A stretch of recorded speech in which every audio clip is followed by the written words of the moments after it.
டுங்கி. டுங்கி கிடையாது, டங்கி. இந்த டங்கிய டைரக்ட் பண்ணவர் ராஜ்குமார் ஹிரானி. PK, 3 Idiots, முன்னா பாய், MBBS இப்படி பல ஹிட் பிலிம்ஸை கொடுத்தவர் ராஜ்குமார் ஹிரானி. உலகத்துல ஏழைகள் நிறைஞ்சிருக்காங்க. ஏழைகள் கஷ்டங்களை தீர்க்கறதுக்கு பல வழிகளை பின்பற்றாங்க. இதுல நேர்மையான வழிகளும் இருக்கு. மற்றும் சிலர் என்னன்னா நேர்மையற்ற வழிகளில் போய் தங்களுடைய கடன்களை தீர்க்கணும் நினைக்கிறாங்க. அதே போல சொத்துக்களை வாங்கி போடணும்னு நினைக்கிறாங்க. இப்படி நேர்மையற்ற வழியில போறதுதான் டங்கின்னு சொல்லப்படுது. வாங்க டங்கியோட கதைக்கு போகலாமா? நான் உங்கள் சந்திரசேகர். என்னோட எட்லைன் டிவி யூடியூப் சேனலுக்கு உங்க எல்லோரையும் வருகன்னு வரவேற்கிறேன். இந்த படத்துக்கு ஹீரோ ஷாருக் கான். அவர் இதுக்கு முன்னாடி நடிச்ச பதான் மற்றும் ஜவான் படங்கள்ல அவரு ஆக்ஷன் ஹீரோவா நடிச்சிருந்தாரு. ஆனா இந்த டங்கி படத்துல தன்னுடைய ஆக்ஷன் எல்லாத்தையும் மூட்டை கட்டி பரன் மேல வச்சுட்டு வெறும் நடிப்புல மட்டும் ரொம்ப ஐக்கியமாயி நடிச்சிருக்காரு. இந்த நடிப்புல அவரு பெரிய சக்கரவர்த்தின்றத காட்டியிருக்காரு. ராணுவ வீரரான ஷாருக் கான் எல்லையில சுடப்படுறாரு. அவரை காப்பாத்துறதுக்கு மற்றொரு வீரர் வராரு. மற்றொரு வீரர் அவரை காப்பாத்துறாரு. அந்த காப்பாத்துற வீரரை சந்திக்கணும்னுட்டு ஷாருக் கான் நினைக்கிறாரு. இதுக்காக அவர் பஞ்சாப்ல இருக்கிற ஒரு சிறிய கிராமத்துக்கு வராரு. அந்த கிராமத்துல தான் ஹீரோயின் டாப்ஸியை அவர் சந்திக்கிறாரு. டாப்ஸி நம்ம ஷாருக் கான அந்த ஹெல்ப் பண்ண ஒரு வீட்டுக்கு கூட்டிட்டு போறாங்க.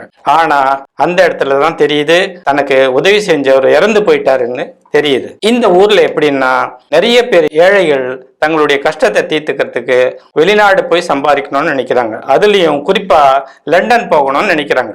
ஆனா லண்டன் போறதுக்கு இங்கிலீஷ் தெரியணுமா இல்லையா? இந்த இங்கிலீஷ்காகவே அங்க ஒரு இங்கிலீஷ் ஸ்பீக்கிங் கோர்ஸ் நடக்குது. இத எடுத்து நடத்துறவர் யாருன்னா போமன் ஹிரானி.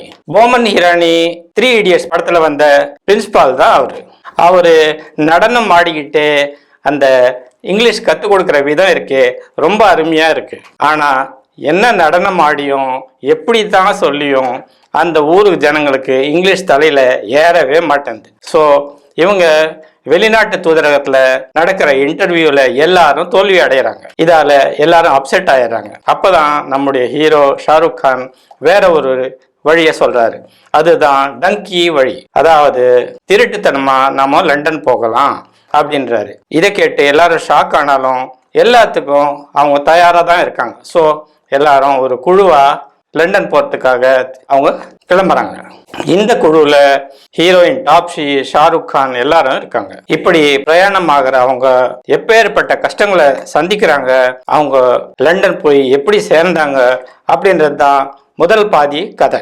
இவங்க லண்டன் போய் சேர்ந்து போலீஸால அரெஸ்ட் ஆகுறாங்க. கோர்ட்ல நிறுத்தப்படும் போது அங்க இருக்கிற நீதிபதி, நீங்க எல்லாரும் அகதின்னு இங்க தங்கலாம், ஆனா அதுக்காக நீங்க எல்லாரும் ஒரு பொய்ய சொல்ல வேண்டியிருக்கோன்னு சொல்றாரு. அது என்னன்னா, நீங்க இந்தியாவை வெறுக்கிறீங்க, இந்தியா உங்களை தள்ளி வைக்குது, இதெல்லாம் நீங்க சொன்னீங்கன்னா நீங்க இங்க தங்கலாம், அகதியா இருக்கலாம் அப்படின்னு சொல்றாரு. ஆனா இதை கேட்டு கொதித்தெழறாரு நம்ம ஹீரோ ஷாருக் கான். அவர் சொல்றாரு, என்னுடைய இந்திய நாட்டை நான் குறை சொல்லவே முடியாது, நான் எதுக்காக இந்திய நாட்டை குறை சொல்லணும், நான் வெறுக்கவும் இல்லை அப்படின்னுட்டு ஒரே பிடிவாதமா சொல்றாரு.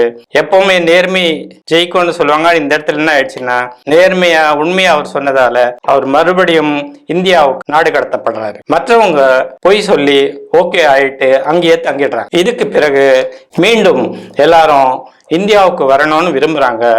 அவங்க இந்தியாவுக்கு வந்தாங்களா இல்லையா, அப்படி அவங்க வந்தாங்கன்னா எப்படி அவங்க இந்தியாவுக்கு வந்து சேர்ந்தாங்கன்றதுதான் பிற்பாதி கதை. ஸோ இந்த கதையில நிறைய பிளஸ் மைனஸும் இருக்கு.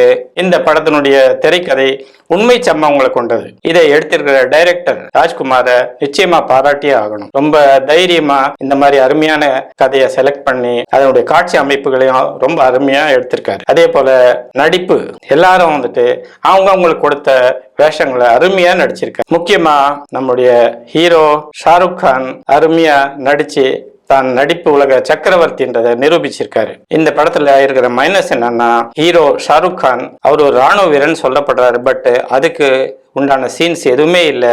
மேலும் பஞ்சாபுக்கு கிளம்பி வர்றாரு, ஆனா பஞ்சாப்லயே தங்கிடுறாரு. அவருடைய ஃபேமிலியை பத்தி எதுவும் காட்டப்படல. அது என்னவோ தேவைப்படலைன்னு டைரக்ட் நினைச்சிருப்பாரோ என்னவோ. அடுத்தது இந்த படத்தோட நீளம். ஃபர்ஸ்ட் ஹாஃப் நல்லா இருந்தாலும் செகண்ட் ஹாஃப் ரொம்ப வலிக்கிற மாதிரி எனக்கு ஃபீல் ஆச்சு. இந்த படத்துல நிறைய பேரை சாகடிக்கிறாரு. அது ஏன்னே தெரியல, அவருக்கு என்ன தோணுச்சோ தெரியல, நிறைய பேரை சாகடிக்கிறாரு. அதுலேயும் குறிப்பா கிளைமேக்ஸ் ரொம்ப சோகமா முடிக்கிறது எனக்கு அந்த அளவு திருப்தி ஏற்படலை. ஆக மொத்தத்துல இந்த படத்துக்கு நான் 10க்கு 7 மார்க்கு கொடுக்குறேன். ஆனா இதுல பாராட்ட வேண்டிய ஒரு முக்கியமான விஷயம் என்னன்னா, இந்த உண்மையான சம்பவங்களை கடைசியா படம் முடிஞ்ச பிற்பாடு அதை நியூஸ் ரீலா காட்டுறாங்க. அது ரொம்ப மனசை வருடுற மாதிரி இருக்கு. மீண்டும் அடுத்த ஒரு சினிமா ரிவ்யூல நாம சந்திக்கலாம். அதுவரை உங்களிடமிருந்து விடைபெறுவது உங்கள் சந்திரசேகர். என்னோட ஹெட்லைன் டிவி யூடியூப் சேனலை சப்ஸ்கிரைப் பண்ணுங்க, லைக் பண்ணுங்க, ஷேர் பண்ணுங்க. உங்கள் உயர்வான கருத்துக்களையும் பதிவிட மறந்துடாதீங்க. மீண்டும் அடுத்து ஒரு உபயோகமான பதிவில் உங்களை சந்திக்கிறேன். அதுவரை உங்களிடமிருந்து விடைபெறுவது உங்கள் சந்திரசேகர். வாழ்க வளமுடன். பாரத் மாதா கி ஜெய்.